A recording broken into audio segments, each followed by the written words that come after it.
हिंदी खबर देख रहे हैं आप, आपके साथ मैं हूं आस्था श्रीवास्तव। रुक करते हैं बिहार की खबरों का।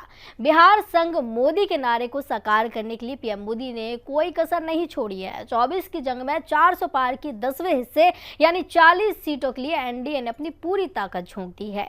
तभी तो प्रथम चरण के मतदान से पहले ही प्रधानमंत्री नरेंद्र मोदी ने तीसरी बार बिहार का दौरा किया और धार्मिक नगरी गया और सीमांचल की सबसे हॉट सीट पूर्णिया में हुंकार भरी। चुनावी रैली में पीएम के निशाने पर रही इंडी गठबंधन। पहले गया फिर पूर्णिया, निशाने पर इंडिया अलायंस, और ऐसा देश में कभी नहीं हुआ। राम मंदिर पर कैसी कैसी भाषा बोल रहे हैं। एक समुदाय के तुष्टीकरण के लिए इन लोगों ने प्राण प्रतिष्ठा कार्यक्रम का निमंत्रण ठुकरा दिया।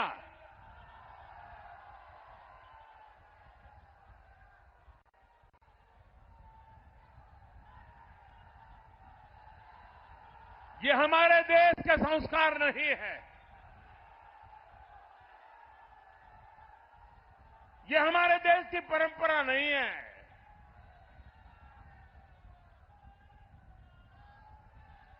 इस घमंडिया गठबंधन के एक नेता कांग्रेस के उरात तो खुलेआम कहते हैं कि वो हिंदू धर्म की शक्ति का विनाश कर देंगे। पीएम मोदी ने सनातन धर्म को लेकर विपक्ष पर हमला बोलते हुए कहा कि विपक्ष सनातन धर्म को डेंगू मलेरिया कहते हैं। ऐसे लोगों को क्या बिहार में एक भी सीट मिलनी चाहिए? कहते हैं 400 पार क्यों?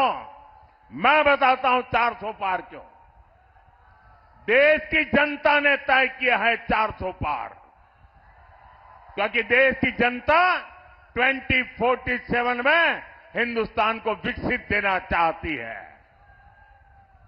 लेकिन साथ साथ एनडीए को 400 पार दे करके देश को लूटने वालों को, भ्रष्टाचारियों को, संविधान के साथ खिलवाड़ करने वालों को सजा देने के लिए भी वो हमें 400 पार देना चाहते हैं। पीएम मोदी ने 400 पार वाले बयान को लेकर कहा कि देश को लूटने वालों को, भ्रष्टाचार करने वालों को सजा देने के लिए 400 पार जनता कराना चाहती है। पीएम मोदी ने पूर्णिया में जनसभा को संबोधित करते हुए कहा कि कृषि और उद्योग को गति देने के लिए पूर्णिया को आधुनिक बनाया जा रहा है। साथियों, कृषि और उद्योग के इन अवसरों को गति देने के लिए पूर्णिया में रेल और रोड के इंफ्रास्ट्रक्चर को भी आधुनिक बनाया जा रहा है। कुछ समय पहले ही मैंने कटिहार जोगबानी रेल सेक्शन के विद्युतीकरण लोकार्पण किया था। हमारी सरकार सीमांचल में अच्छी सड़कों का निर्माण भी करवा रही है और अब तो वो दिन दूर नहीं जब पूर्णिया में हवाई जहाज भी उतरेगी। पीएम मोदी ने बिहार में 13 दिन में 3 बार जनसभा की और जनता के बीच अपने 10 साल के कार्य की जानकारी दी। लोगों से बीजेपी को वोट देने के लिए कहा। अब देखना होगा कि पीएम की इस ताबड़तोड़ प्रचार का जनता पर कितना असर होता है और 2024 के चुनावी रण में किसकी विजय पताका फहराती है। ये 4 जून को परिणाम आने के बाद पता चलेगा। ब्यूरो रिपोर्ट, हिंदी खबर। अररिया लोकसभा सीट पर बीजेपी प्रत्याशी प्रदीप सिंह के समर्थन में डिप्टी सीएम सम्राट चौधरी, एलजेपीआर के चिराग पासवान और उपेंद्र कुशवाहा ने सभा की। अररिया से बीजेपी प्रत्याशी प्रदीप सिंह के समर्थन में नॉमिनेशन से पहले अररिया के शिवपुरी में जनसभा आयोजित की गई, जिसमें बीजेपी नेता सम्राट चौधरी ने कहा कि बिहार में एक बार भी बांग्लादेशी घुसपैठियों को रहने नहीं देंगे। वहीं चिराग पासवान ने बीजेपी प्रत्याशी को जीत की माला पहनाकर प्रदीप सिंह को वोट देने की अपील की।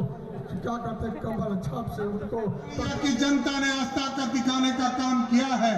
यह स्पष्ट संदेश देता है कि बिहार में 40 की 40 सीट भारतीय जनता पार्टी और एनडीए जीतने का काम करेगा और कोई गलतफहमी में हम नहीं है। अध्यक्ष जी एकदम, अजय जी एकदम कंफर्म रहिए। पहले भी अररिया भाजपा कमल खिला था और जहां जहां कीचड़ फैलेगा वहां वहां तो कमल जरूर खिलेगा। एकदम बेफिक्र रहिए साथियों। इसलिए जिस की किरण लगातार बढ़ाने का काम आज देश के प्रधानमंत्री जी कर रहे हैं, उसी तरह आगे बढ़ते जाना है। पटना साहिब से बीजेपी के उम्मीदवार रविशंकर प्रसाद ने राजधानी की ठाकुरबाड़ी में माता के दर्शन किए और आशीर्वाद लिया। रविशंकर प्रसाद ने कहा कि इससे ठाकुरबाड़ी में आकर मन को शांति मिलती है। इसके आयोजक रणवीर नंदन है।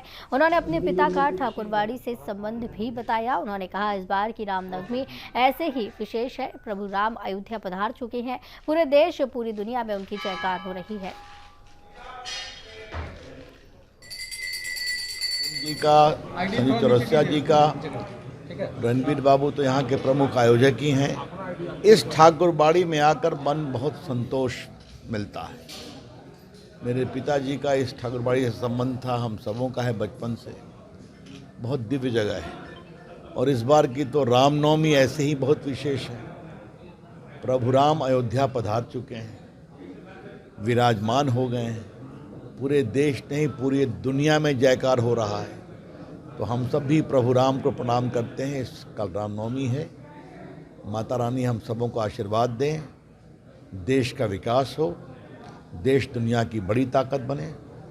आर्थिक ताकत, सामरिक ताकत और सांस्कृतिक ताकत। भारत की संस्कृति का भी विकास जरूरी है और भारत की संस्कृति का विकास बिना प्रभु राम के, प्रभु कृष्ण के, महादेव के और माता रानी के नहीं हो सकता। एक बड़ी खबर बिहार के कटिहार से है, जहां कांग्रेस अध्यक्ष मल्लिकार्जुन खड़गे का बिहार दौरा 19 अप्रैल को कटिहार में आयोजित किया गया है। इस दौरान चुनावी सभा करेंगे। कांग्रेस प्रत्याशी तारिक अनवर के लिए प्रचार भी इस दौरान मल्लिकार्जुन खड़गे करेंगे। कांग्रेस प्रत्याशी तारिक अनवर के लिए प्रचार करेंगे और जनसभा आयोजित की गई है। इस दौरान वोट की अपील जनता से करेंगे। मल्लिकार्जुन खड़गे का दौरा है।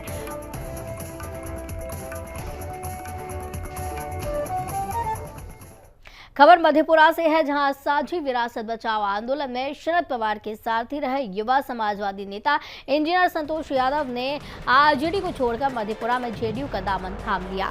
बिहार सरकार के ऊर्जा मंत्री प्रोफेसर विजेंद्र यादव ने उन्हें जेडीयू की सदस्यता दिलाई। इसके साथ ही कई और आरजेडी के नेता भी जेडीयू में शामिल हो गए। इस दौरान उन्होंने आरजेडी पर अर्थतंत्र की मंडी होने का आरोप लगाया।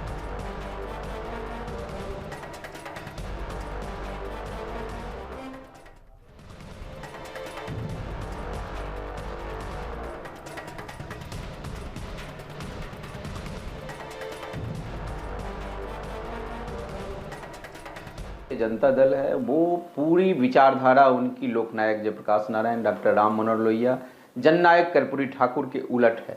वहाँ सिर्फ संतति और संपत्ति का मामला है।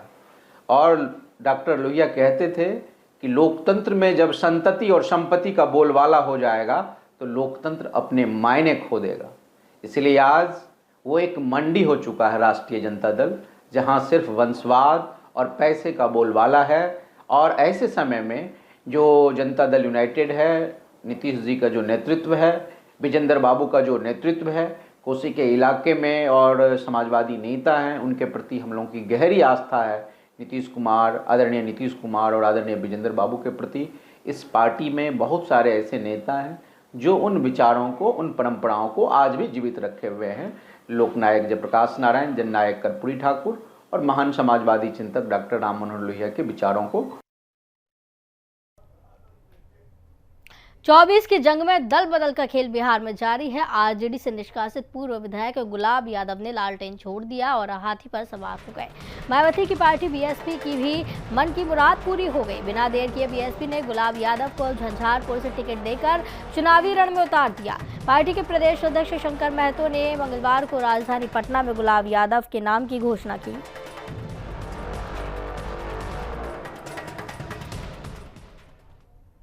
अब खबर अररिया के फारबिसगंज से है, जहां भव्य रामनवमी शोभा यात्रा निकाली गई। हर ओर जय श्री राम की गूंज सुनाई दी। शोभा यात्रा पोस्ट ऑफिस चौक से होते हुए सदर रोड पहुंची। धर्मशाला चौक पर शोभा यात्रा का समापन हुआ। रथ यात्रा में 25 अखाड़े, 101 घुड़सवार, 51 ढाक, 25 ताशा, वाद्य यंत्र और आदिवासी नृत्य आकर्षण का केंद्र बना। इस दौरान चौक चौराहों पर महिलाओं ने भगवान राम की प्रतिमा का पूजन भी किया।